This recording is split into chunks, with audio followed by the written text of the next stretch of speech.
Hi, and welcome to This Week in the Villages Wednesday recap 121 through 127. Yes, this is not my normal setting.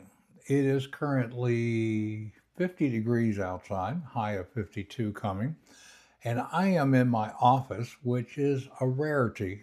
Normally, I'm out on the lanai or out on the pavers, or at least in somewhere else.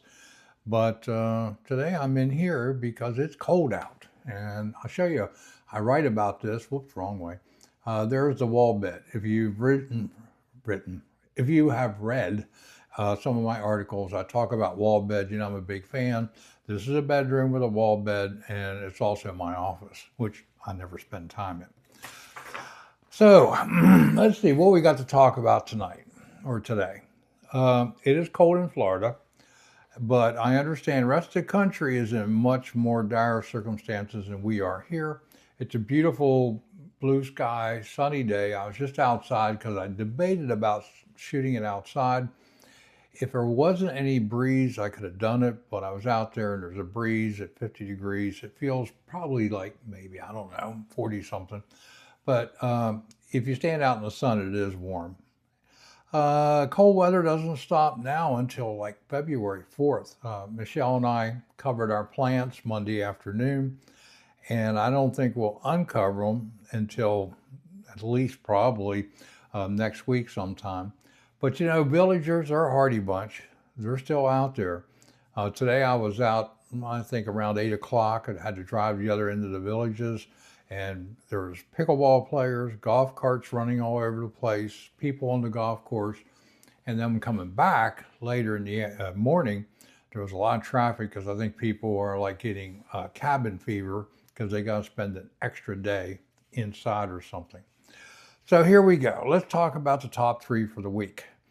Coming in at number 3 was Rivers Smokehouse. Yes, a food place.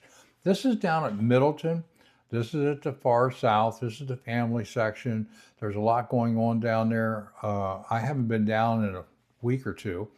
And every time I go down to Eastport and Middleton, I like to look around, see what all they're doing. A lot of dirt being moved, houses being built. So it's definitely an up and coming area. Number 2, a fad or fashion in home improvement. I got a kick out of this because so many people jumped in with mirrored walls and shag carpet and all the different things. Excuse me. I've been fighting something. I'll be all right.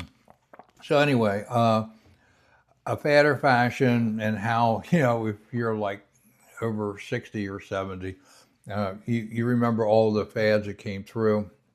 And like we've had since I've been in real estate, how many different ones, like dark cabinets that behind me in the kitchen, then we go white, then we go gray, and I don't know what we're doing next, but a lot of these have been fads that haven't lasted too long. And sadly, my number 1 article was Renters Beware. Actually, it kind of blew up over different channels. What it was is I had a lady that I know well, was concerned because she's a renter. She comes down, short-term rentals, that's all we worry about. Short-term rentals, and she had somebody said, hey, I got a house I can put you up in. And it was much cheaper than anything else on the market. So she reached out to me and I started doing some investigating, and no, it didn't sound right. Next thing you know, I guess she questioned the scammer enough. They sent a tax bill. And when I got the tax bill, which, you can go in the MLS, which would be on Zillow, and see attachments and pull down a tax bill, or you can go to county and pull down a tax bill on any property you want, public records. And they changed things. They changed the names and everything. And I looked at that, and I looked at county records. I go, this isn't right. And there's a QR code on the bill. So I scanned it. It was for a completely different house.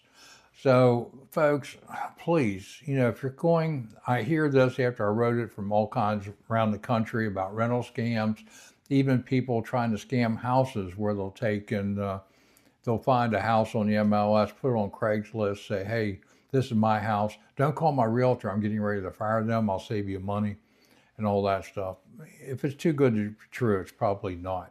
So you definitely want to be careful, and especially this time of year. I just read something recently that Florida was like the #1 place for scams for rentals right now. Of course, it's because of short-term rentals.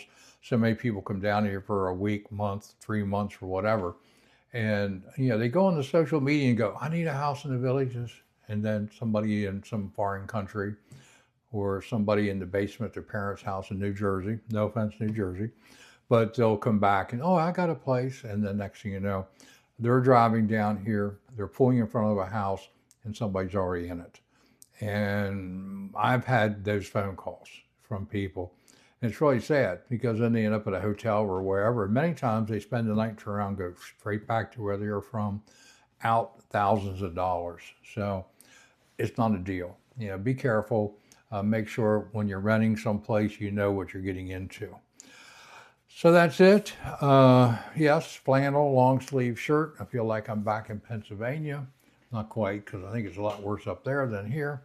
And I can put up with another week of cold weather. And then you'll see in maybe a week or two, I'll be back outside shooting videos and short sleeve shirts. So until then, that's it for this week. Thank you for your support. So many of you people now following me, and it's really growing. I appreciate the faith you have in me, that you're giving me the opportunity to share what I know, which isn't much, but I look stuff up, so I'm able to stay pretty current. So that's it. See ya. Bye now.